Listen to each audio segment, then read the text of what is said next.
Hello, welcome to this DCS A-18C tutorial video. In this video, we'll be covering navigation and autopilot use. So to start off with our autopilots, to access them, we will click the A/P button, autopilot button, and you'll see four options come up. ATTH for attitude hold, H-cell for heading select, B-alt for barometric altitude hold, and R-alt for radar altitude hold. Attitude hold will lock our velocity vector in the current position. If you click that, you'll see it's on by the little colon there.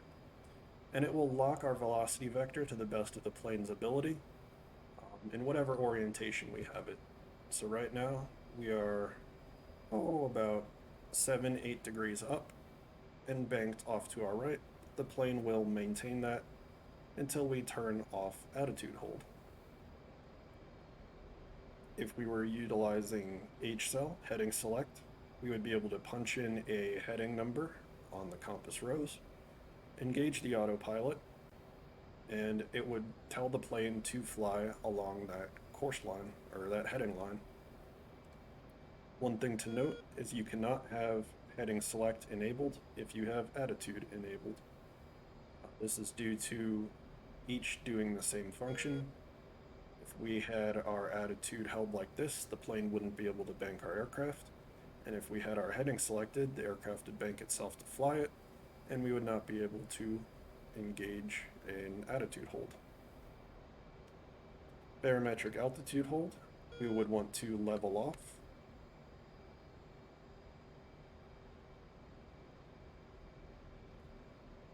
And then we can press the button. And now our plane will maintain our current altitude to the best of its ability. If we were below 5,000 feet, we would be able to utilize radar altitude hold, where if we were flying, say, 100 feet above the ground, we could click this on, and it would maintain to the best of the plane's ability 100 feet above the ground. To disengage your autopilots, you can either click the button, or you can hit the paddle switch on the back of your stick, the autopilot disengage switch.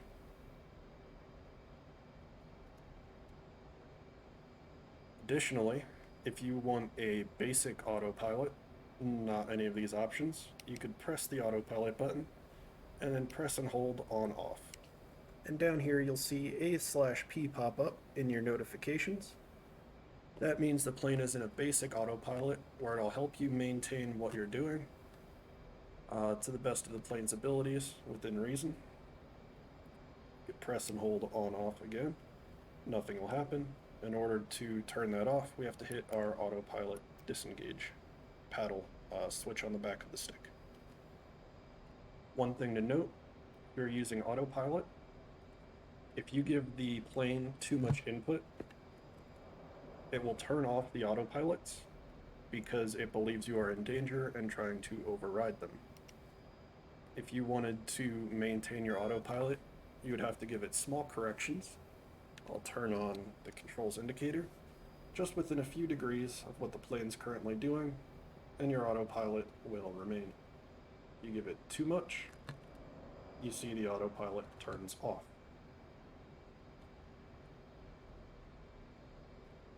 Alright, on to the navigation. For basic navigation, we can utilize our map. If you have not watched the map tutorial video under the general playlist, go ahead and watch that for how to use the map. So I'm going to open the map, we'll find my plane, and here I'll utilize the ruler tool. So if I wanted to go to Kutaisi Airfield, I could ruler from my plane to the airfield, and I know I need to turn 337 degrees and travel 35 miles to get back there. So let's go ahead and do that now.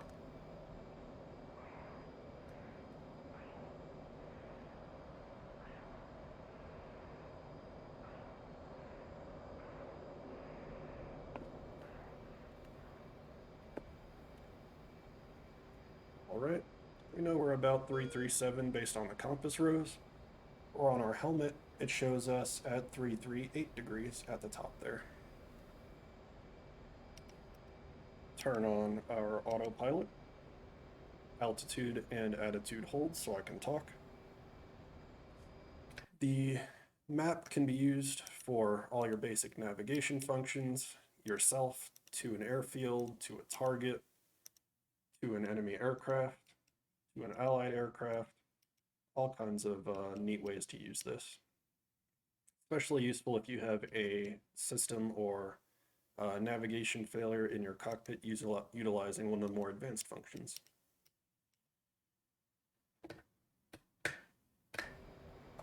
In your plane, this menu down here is called the HSI. It is used for navigation. In order to access it, we can go to our menu, our supplemental menu, and then the HSI button is right here, and that will bring it up.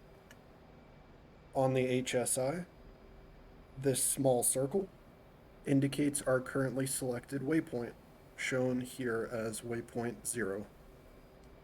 We can cycle through waypoints utilizing the up and down arrows.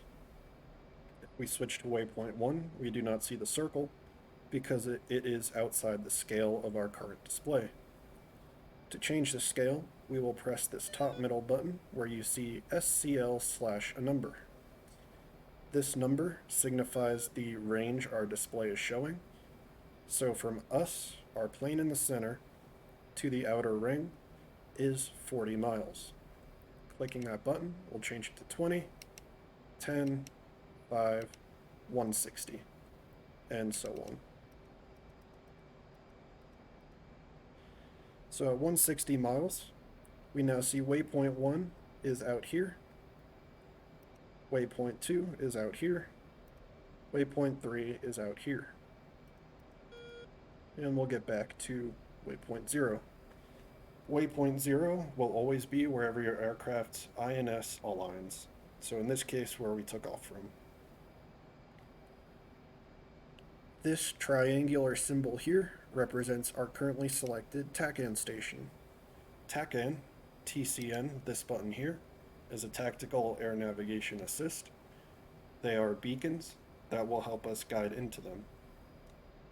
So for example, if we wanted to fly to Kutaisi Airfield, we could click this airfield symbol, and you'll see on the left-hand side here, TACAN is 44X.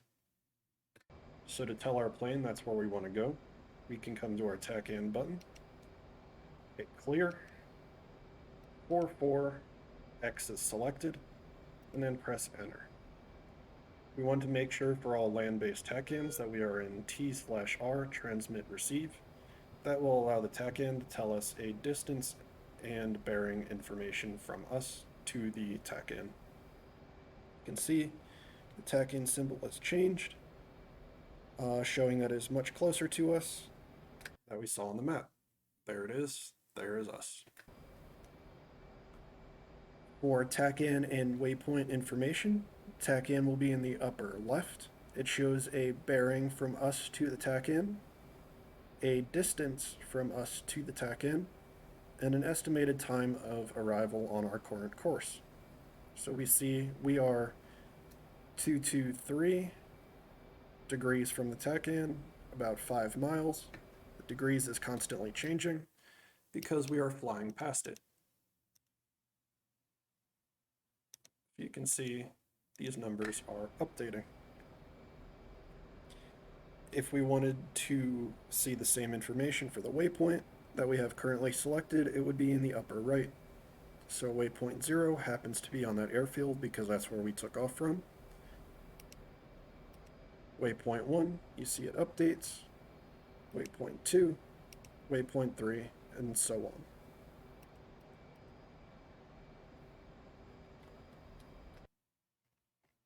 Let's say we wanted to navigate to Senaki Airfield. We'll click that, TACAN 31X. Instead of utilizing the ruler tool to get us towards the airfield, we can input 31X. Clear. 3-1, X is selected, enter. I'll reduce the scale here, and we can see the TACAN has moved. And then we can fly towards that TACAN and know we're heading towards the airfield. If we wanted to be fancy, we could utilize this CRS, the course switch, and that would give us a course line to fly to approach the target. Here we can see the runways are 27 or 270 coming from east to west, or 9090 from west to east. You can either utilize these numbers here or your ruler tool. You can click here, drag it, and we can see it's actually about 274 instead of 270. Either will work for this example. In order to input a course line, we need to select what we're going towards, either TACAN, click that to box it, TCN, or a waypoint if we're utilizing a waypoint. In this case, we're utilizing the TACAN. Once we have TACAN boxed, we will press and hold the course switch in any direction until we see C-cell pop up on the UFC. C-cell stands for course select, so we can input that runway heading, 270, enter. And now we know if we fly along this line towards the TACAN beacon, we'll already be on approach for the runway at 270.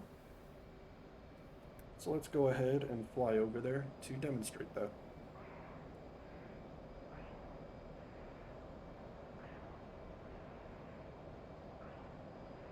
Extremely helpful, so you don't have to fly to an airfield, get a visual on it, and then come in for your approach. Some airfields, TACANs are not available for, so you'd be forced to do the manual old-fashioned method that way, or utilize your map to figure out your approach.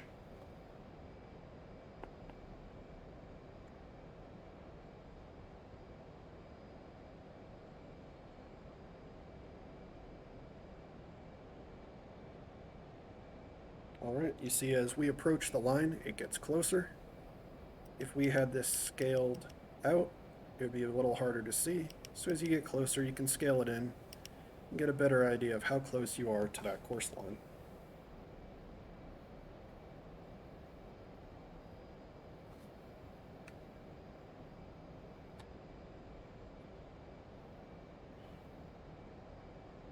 ILS, the instrument landing system, on the Hornet is only available for naval operations on carriers. Because this is a naval aircraft, we are not able to utilize the ILS systems on land-based airfields.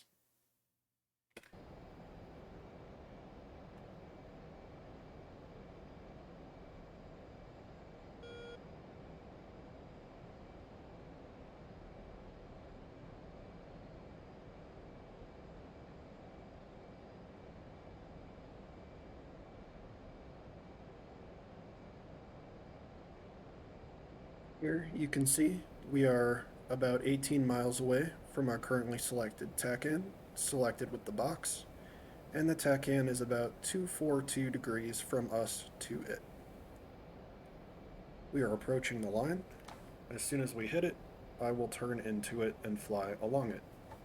This will put us on course to land at the runway. I'll bring this scale down a little bit so I have a better idea of how far away I am from the line.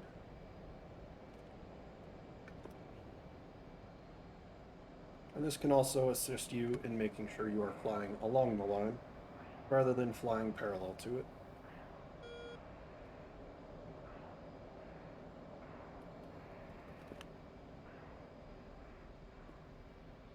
Alright, so we can see we're a little bit off to the right of the line, so I could bring the plane left and then onto the line.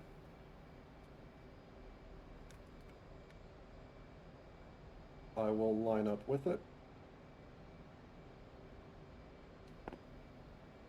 And you can see flying the line that we set, going towards that TACAN, put us directly on course for the runway, without ever having to get visual sight of the airfield. Alright, I'll level off here. You could come in for your landing. We already covered landing in the taxi, takeoff, and landing tutorial. Throw on my autopilot. Now let's say I wanted to go back towards Kutaisi. I'll click the airfield symbol. I'll see it is TACAN 44X. I'll go to TACAN, clear, 44X, enter. TACAN has now moved, so I'll scale out, and we see it's behind us. Runway heading from west to east is 7, so 070. This is an active server, so we have some threats out there. We'll cover dealing with those threats or what those beeps mean in a later EW tutorial. So for now, I'll fly out this way so I'm not in danger of being shot. Alright, so in order to input that runway heading of 070, same thing, I'll make sure my TACAN is selected as what we want to go to. Press and hold CRS. C-cell pops up. 070 for runway 7. Enter. And now it will give me a line that I'll fly to get to my beacon. These course lines work for any waypoint, any TACAN station. I'm going to purposefully fly off the line a little bit, and I will demonstrate how to utilize your autopilot to fly you to and along the line.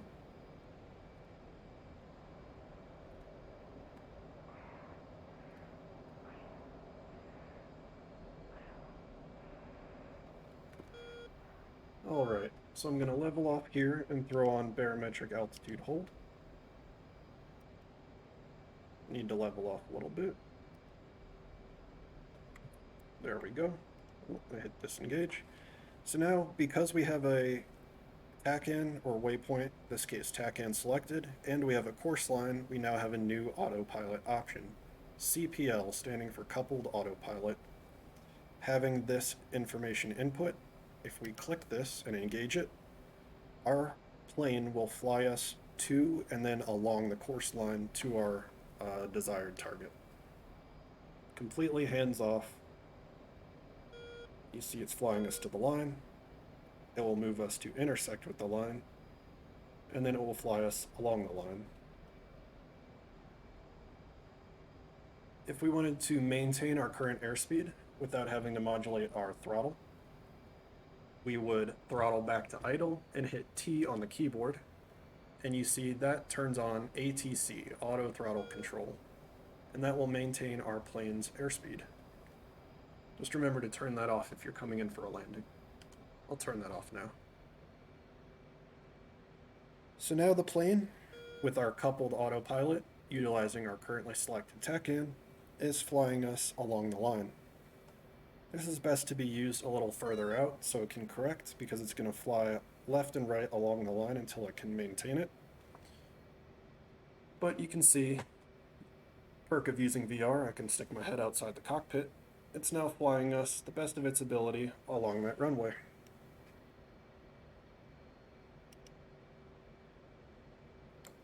I will go ahead and disengage coupled, disengage my TACAN, and now we will cover inputting waypoints that we can utilize for both navigation and targeting. Throw on attitude, barometric hold, and I'll throw on auto throttle control at about this speed, and it will maintain our Mach number. So if we wanted to input a waypoint on our HSI, we would select data in the upper right. I'm going to move it to our right-hand display for the sake of this tutorial, but you want to get in the habit of always using your HSI on the bottom page. In data, or our HSI, we'll click data, and this brings up a new menu showing all of our waypoint information.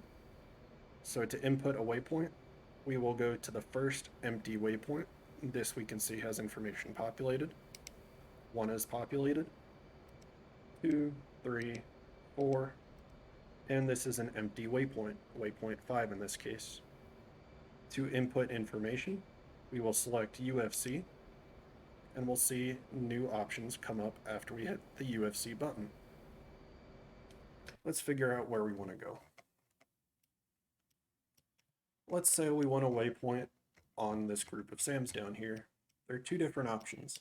You can utilize your cursor and the coordinate of your cursor. So you would have a landmark that you put your cursor on. Try and keep it in the same spot, and you'll see it populates information. If you're flipping between your plane and the map to get this information, just make sure you always put it in the same spot so the coordinates are the same. If you have the ability to see enemy units, you can click them and it will provide the information down here. So that's what I'll do in this case. We see our north coordinate is 41,613. So to input that, we will press UFC, position, 2 for north, and then we'll input our information. Once again, clicking the unit, 41,613. 410613. Enter. And now our north information is populated. For east, same thing. We will press this east key, 6, and then 423812. 423812. Enter. And it is now populated. Next, we will input an elevation. In feet or meters, we'll do feet because that's what's on the map. Clicking the unit, altitude 6083 feet. 6083. Enter. Now waypoint 5 is populated. So if we expand our, to get back to HSI, we'll click HSI in the upper right. Now we don't see the waypoint on our HSI, but we have an indicator here pointing us to it, this little arrow. We'll go ahead and expand it. And now we see the waypoint we entered is this circle right here. There we go. Once again, you can cycle through your waypoints and see them change. So waypoint 5 is where we input. So if we wanted to navigate to it, we could select waypoint on the HSI, input a course line. Say we wanted to approach the waypoint from 282 as an arbitrary number, 282, enter. And we know that if we want to approach the waypoint from that direction, we would fly the line in that direction. From here to here at 282. So we would come around and then fly into it that way. You also have the option on the data page to set precise coordinates, and you see the numbers expand. If we were setting a precise coordinate, we would use left, alt, and Y on the map to change the coordinate display. See, it changes. And now we have our 4 sets of 2 numbers, rather than 3 sets of 2 numbers corresponding with our plane. So the only difference when utilizing precise is there's a slightly different way to input the coordinates. So we'll hit position, north, and utilizing precise, you input them in 2 sets of 2 numbers. So we'll go 4106, 4106, enter. And now we'll utilize the last 2. 1379. 1379. Enter. And now we have a more precise coordinate utilized mainly in pre-planned bombing, which we'll cover later.